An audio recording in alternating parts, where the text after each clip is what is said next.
بسم اللہ الرحمن الرحیم. ناظرین بہت شکریہ آپ نے وقت نکالا یہ ویڈیو دیکھنے کے لیے. ناظرین میرے ساتھ موجود ہے محمد اسامہ علی، پاکستان دنیا بھر میں دیکھے جانے والے مستند اور معتبر اسٹرالوجر اور ماہر بین الاقوامی امور. اسامہ صاحب،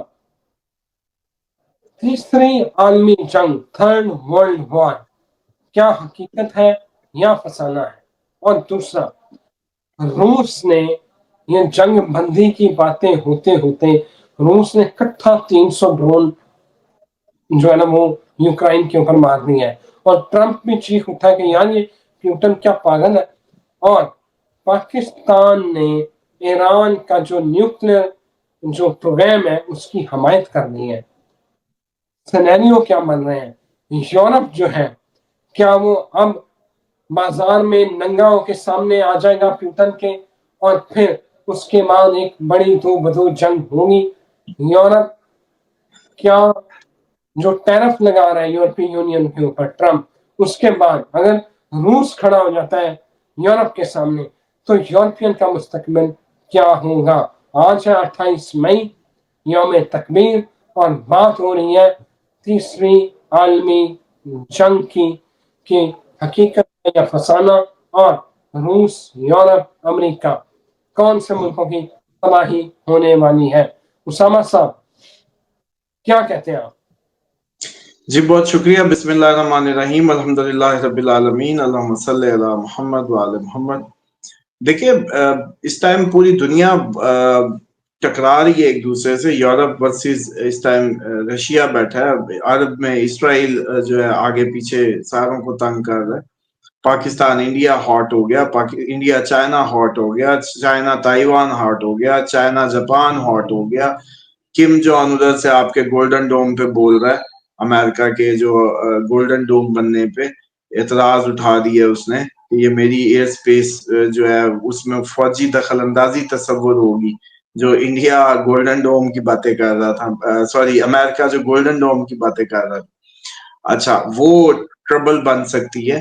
پلس آپ کی جو ساؤتھ افریقہ میں اس ٹائم دیکھ لیں کہ وائٹ اور بلیک کا جو وائٹ فارمرز ہیں ان کا ایشو بڑا ریز ہوا ہے. اچھا اسی طریقے سے آپ کا جو یورپ تو خیر سارا ایک ہی کھاتے میں آ گیا. آپ کے کینیڈا کی اپنی کینیڈا اور امریکہ کے تعلقات دیکھ لیں، کبھی ایسا نہیں ہوا، وہ کس نہج پہ چلے گئے ہیں. اور اکنامک کرائسس الگ. آسٹریلیا جاپان اور بھی شاید ادھر سے جب آسٹریلیا جو ہے اپنے امریکن کے ساتھ مل کے کہیں ایسی اس کا پارٹ بنے، وہ جیسے کہتے ہیں جنگ کا. تو یہ سارے کا ساری دنیا تو اس ٹائم جنگ کے دہانے پہ. پھر آپ عالمی جنگ پتہ نہیں کس کو کہتے ہیں بھائی، عالم ارواح میں کوئی لڑی جانی ہے کوئی اور جنگ. یہی جنگیں ہوتی ہیں، یوں ہی ہونا تھا. آپ اصل میں فلمیں زیادہ دیکھ لی اس صدی میں تو وہ چاہتے 3 گھنٹے میں بس کہانی ختم ہو. وہ دماغ بنے ہوئے ہیں نا فلمیں اور ڈرامے دیکھ دیکھ کے، نا دماغ یہ بن گیا کہ بس ادھر سے پتہ چلے حملہ ہوا، ادھر سے پتہ چلے 3000 میزائل چل گیا، ادھر سے پتہ چلے کاکھ نہیں رہا، ادھر سے پتہ چلے کہ بس فائنل رزلٹ آ گیا بس اور ہمیں پتہ چل گیا. یہ چاہتے ہیں. جیسے اللہ معاف کرے ابھی ان کی بے حسی کا عالم چیک کریں جو ہم ذاتی طور پہ محسوس کر رہے ہیں. more than 50,000 people are dead in فلسطین. کیا ہوا؟ مطلب کوئی 1000 2000 5000 10,000 چورا ہو گیا. کدھر کی امت اور کدھر کے جہاد کے؟ ابھی بھی ڈھیلے جہاد کے فتوے ایسے دے رہے ہیں کہ ادھر تک ویسی قیامت آ جائے گی جب تک یہ جہاد کے لیے کھڑے ہوں گے. مولوی آپ کے جتنا بھی یہاں کا فتوا آیا ہے اتنا ڈھیلا ڈھالا فتوا تھا کہ بس وہ گھر تک جاتے ہی جیسے ختم ہو جائے مطلب گھر تک جاتے ہی ختم ہو گیا ہوگا اس کا اثر جو ہے. تو مطلب وہ کوئی معنی نہیں رکھ رہا. 50,000 اس پہ دنیا بالکل مطلب صرف احتجاج ہو رہا ہے. مطلب 50,000 بندے جانے پہ بھی احتجاج ہو رہا ہے. دوسری سائڈ پہ دیکھیں رشیا اور یوکرائن، لاکھوں 6 لاکھ ادھر 8 لاکھ 12 لاکھ کا ادھر، آپ کی ٹوٹل فوج 6 لاکھ 7 لاکھ ہے فگر سر جی. اور ادھر کا یہ اتنا جا چکا ہے دنیا سے. سمجھ آ رہی ہے؟ فگرز چیک کریں، اتنے بڑے فگرز غائب ہو رہے ہیں، اتنا خون بہ رہا ہے، زمین پی رہی ہے. اب آپ کو کیوں نہیں سمجھ آ رہی کہ یہ اچھا ایمانداری سے بتا دیں آپ کا بچہ کسی کے، میرا بچہ، میری فیملی، میری وہ جب کسی جنگ کی نظر ہو جاتی ہے، ہماری اس کے بعد زندگی کا کوئی اور مقصد نہیں رہتا. ہم ٹریپ ہو جاتے ہیں اس لمحے میں، ہم اس لمحے کے غلام ہو جاتے ہیں، ہم اس صدمے کے غلام ہو جاتے ہیں ساری زندگی کے لیے. آپ سوچیں کہ 50,000 پلس اگر جو فگر ہے اس سے زیادہ کا ہوگا. یہ تو ایسے ہی انہوں نے 100-200 بنایا ہوا، اس سے زیادہ ہوگا. مان لو کہ اگر وہ ساری فیملیز ڈسپلیسڈ ہیں، اسی طرح ان کے عزیز و اقارب گئے، وہ اب کیسے اسرائیل کے وجود کو تسلیم کریں گے؟ چاہ کے بھی نہیں کریں گے. مطلب ابھی زیادہ سے زیادہ یہ ہو رہا ہے، مر رہے ہیں، سانس نہیں آ رہا، بھوک بند، ہر چیز تو بس. لیکن جیسی پاور آئی، جیسی جسم میں قوت آئی، اسرائیل کے لیے تھریٹ ہے. اسی طریقے سے یوکرائن رشیا کا کیا خاتمے کا کیا کر لیں گے جب اتنا لاکھ بندہ چلا جائے گا، مر جائے گا؟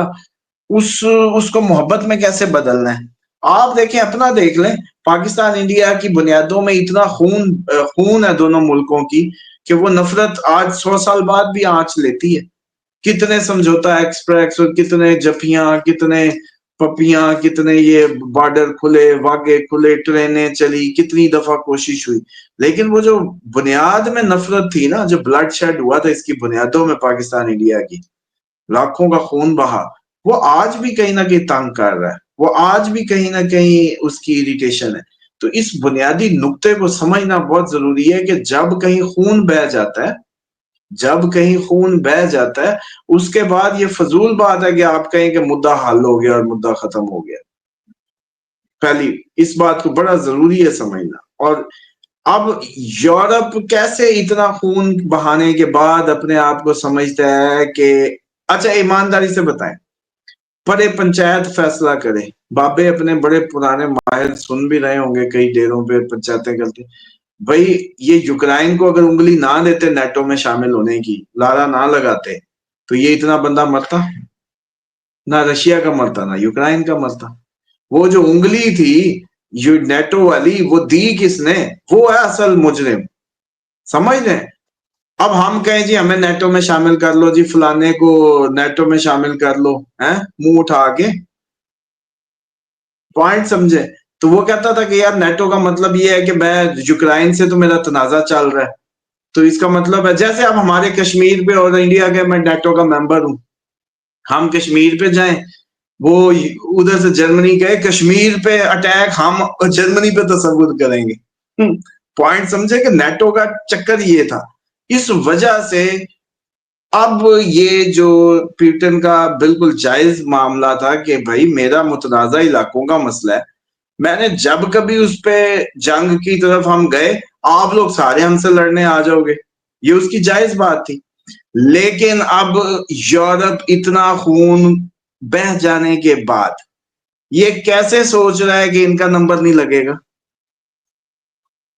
دیکھیں جتنے بھی دنیا کے مذاہب ہیں نا سر جی، وہ ہیں تو ڈیوائن کنیکٹیوٹی کو ہی مانتے نا، کہ جی ڈیوائن کنیکٹیوٹی یا ڈیوائن کمانڈ آن دا ارتھ جو ہے وہ ہمارا دین ہے. ہر کوئی یہی کلیم کرتا ہے کہ اللہ کا دین، اس کی سپرمیسی زمین پہ ہمارے ذریعے قائم ہوگی. اور کیا خیال ہے کہ ان کا کرسچنز جو ہے یا جو پریکٹیکل دوسرے ان کے جتنے بھی فرقے ہوں یا ایون جیوش بھی، یہ سب یہ لوگ اس چیزوں کو آبزرو نہیں کر رہے ہوں گے؟ غیر محسوس طریقے سے اتنا بلڈ شیڈ کون سا مذہب الاؤ کرتا ہے جو ہو رہا ہے؟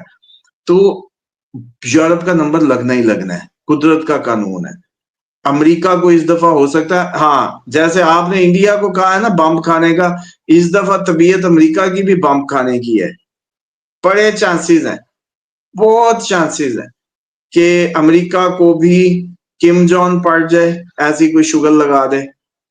ادھر سے کیوبا والی میرینز اس نے بھیجی ہوئی ہیں پیوٹن نے، کیونکہ انہوں نے جو اب اٹیک کرنا ہے نا رشیا پہ، اس کی مجھے لگتا ہے کہ ریٹیلیشن جو ہے نا، ذرا سیدھے ہو جائیں، رک جائیں ادھر ہی. جو اب اٹیک ہونا ہے رشیا پر، پیوٹن کو ختم کرنے کے لیے ہوگا. جو اب اٹیک ہوگا کافی پاسبلٹی ہے اس کی. اب چارٹ میں نے کہا تھا مجھے اترتا لگتا ہے اس کے چانسز ہیں کہ اس کے اوپر مطلب ویسے اتر جائے یا کوئی ایسی معاملہ ہو جائے. تو اس کی جو ریٹیلیشن ہے نا سر جی، وہ ڈائریکٹ امریکہ پہ بھی آ سکتی ہے اور یو کے پہ بھی آ سکتی ہے، فرانس، یہ سارا Europe, Germany, Sweden, France, Spain, Italy, Germany, یہ جو سرپنچ ہیں ای یو کے، ان کو ٹکا کے فیس کرنی پڑ سکتی ہے، اور اس کے بھرپور چانسز ہیں، جتنے کہہ لو اتنے کم ہیں۔ تو یہ جو جون جولائی کا مہینہ ہے، جو یہ کوئی اتنا آسان نہیں ہے، مطلب ابھی آپ صرف دیکھیں جتنے دن آپ کو مل رہے ہیں نا اس جنگ سے باہر، بس اتنا اچھا ہے، مطلب اتنے دن غنیمت جانے۔ آپ لوگ بڑی تیزی سے، عالمی جنگ شروع ہو چکی ہے، بس اب آپ چاہتے ہیں ایک ہی دن میں وہ فلم والا سین، وہ تو نہیں ہو سکتا، لیکن یہ ضرور ہے کہ نہ اب آپ کی اکانومی بہتر ہوگی کبھی کسی کی، چلو یوں تو آزما لو، نہ آپ کا کبھی اب ڈالر کوئی نیچے جائے گا، نہ آپ کی کوئی اکنامک انڈیکیٹر ٹھیک ہوں گے، کسی کا کچھ ٹھیک نہیں ہو، گولڈ پرائسز رائز کرتی جائیں گی۔ صاحب ایران کی آپ بات کر رہے تھے پچھلی ویڈیو میں کہ ایران پر حملہ ہو سکتا ہے اور ٹاپ لیڈرشپ جو ہے اس کی اسیسینیشن بھی ہو سکتی ہے، کیا لگ رہا ہے؟ اس میں ایران پہ اٹیک ہو سکتا ہے، اور صرف ایران پہ نہیں، یہ جو اپنی ہے، کیا نام ہے اس کا، نیتن یاہو، اس کی عوام بھی اس دفعہ انڈر تھریٹ ہے، اس دفعہ سویلین کیجویلٹی ہوں گی، اور ٹیکنیکلی لگ ایسا رہا ہے کہ شاید بہت بڑا اٹیک اس پہ بھی ہو سکتا ہے، لیکن ایران پہ ہونے کے اگر کہہ لیں کہ 100% چانسز ہیں، تو اس پہ ہونے کے 60-70% ہے، اتنا بڑا جتنا وہ کرنے جائے گا ایران پہ۔ تو یہ کافی مجھے لگ رہا ہے کہ کھچڑی تیزی سے پکنے والی ہے، اور ترکی کی بھی انوالومنٹ کا انتظار کریں، وہ تو ترکی کا انتظار ہے مجھے، تو ترکی آ گیا تو بس امام علیہ السلام کے ظہور کی میرے حساب سے تو سب سے بڑی نشانی، اور ترکی آگے بیٹھے عراق تک، پورا کردستان کو قبضہ کرتے ہوئے اور پورا آگے تک آ جائے، تو پھر یہ عالمی جنگ کم از کم ہمیں، وہ ہمارا جو کمانڈر ہے، جو ہمارا ایکچوئل لیڈر ہے، جو ہمارا ڈیوائن رہنما ہے زمین پہ اللہ تعالیٰ کی طرف سے، کم از کم وہ تو نصیب ہوگا اس جنگ کے بدلے، تو ہمیں اس سے اچھی بات کوئی نہیں ہے، ہمیں اس سے اچھی بات کوئی نہیں ہے۔ بالکل ٹھیک ہے، thank you very much Osama صاحب، بہت شکریہ آپ کے وقت کا، اور ناظرین آپ کے وقت کا کہ آپ وقت نکالتے ہیں، ہمارے ساتھ جڑتے ہیں اور آپ ویڈیو دیکھتے ہیں۔ اجازت دیں، پھر حاضر ہوتے ہیں، خدا حافظ۔